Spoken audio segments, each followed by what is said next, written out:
Welcome back to Ankit in Russia.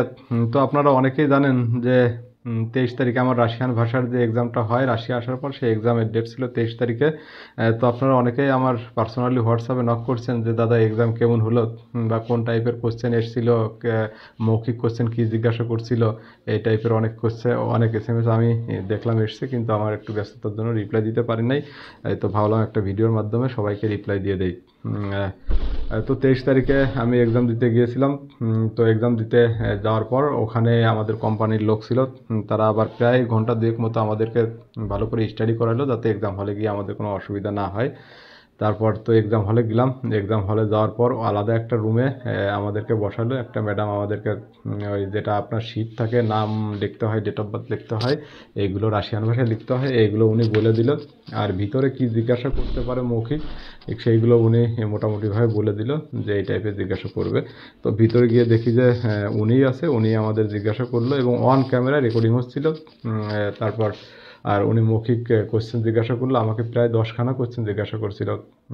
আমার নাম কি, আমি কোথা থেকে এসেছি, আমি রাশিয়াতে কী জন্য এসেছি, রাশিয়া এক্সাম আমার দেওয়া কেন জরুরি, তারপর আমি কোন ফ্লাইটে ইন্ডিয়া থেকে এসেছি, তারপর হচ্ছে আপনার রাশিয়ান পতাকায় কী কী কালার থাকে এবং কয়টা কালার থাকে, আমার ফ্যামিলিতে কে কে থাকে, আমার ফ্যামিলি কোথায় থাকে, তারপর আমার বাবার বয়স কত, মায়ের বয়স কত, আমার বয়স কত, এই টোটাল সব কিছু আমাকে জিজ্ঞাসা করলো। রাশিয়ার রাজধানীর নাম কি, রাশিয়ার প্রেসিডেন্টের নাম কি, এইগুলো আমাকে জিজ্ঞাসা করলো। তার ভিতর আমার একটা কোশ্চেন ভুল হয়েছিল।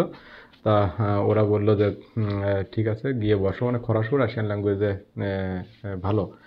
তো ওরা খুব হেল্প করছিল যে কোনো একটা যদি না পারি ওরা ইশারায় ইঙ্গিতে বুঝিয়ে দিতে চাচ্ছিল যে এইটার উত্তর দাও, কারণ ওরা তো অন ক্যামেরায় বলতে পারে না, ওই জন্য আর কি ইশারা করছিল। তারপর তো একে একে আমাদের 12 জনেরই এইভাবে মৌখিক পরীক্ষা নিল। মৌখিক টেস্ট নেওয়ার পর আমরা ডেস্কে বসালো। ডেস্কে বসানোর পরে আমাদেরকে প্রশ্ন আর উত্তরপত্র দিল। উত্তরপত্র মানে কোশ্চেন 20খানা কোশ্চেন MCQ, ওটা আমার উত্তরপত্রে বৃত্ত চারপাশে গোলা করতে হবে।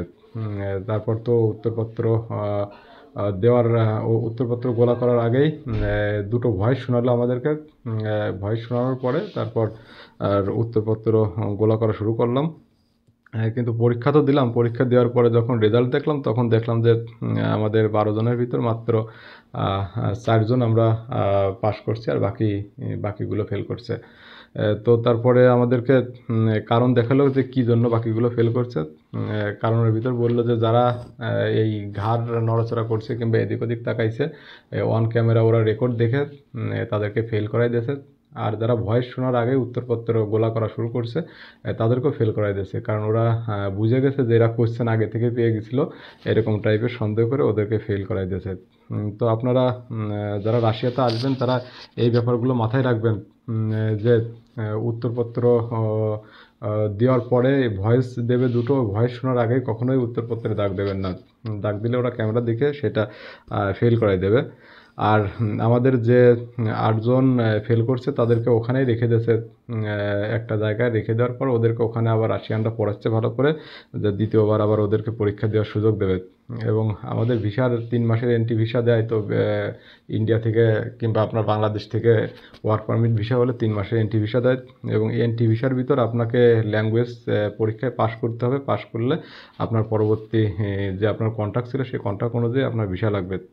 আর যদি আপনার মোটামুটিভাবে এন্ট্রি ভিসার ভিতর যদি কেউ পাস করতে না পারে তাহলে অবশ্যই তাকে নিজ নিজ দেশে ব্যাক করাবে। এগুলো হচ্ছে রাশিয়ান রুলস। তাই আপনার রাশিয়া আসার আগে এগুলো একটু খেয়াল রাখবেন। মোটামুটিভাবে রাশিয়ান ল্যাঙ্গুয়েজটা একটু দেখে আসবেন। বিভিন্ন ইউটিউব ভিডিও আছে, ভিডিওগুলো দেখবেন, মোটামুটি বর্ণমালাগুলো শিখবেন।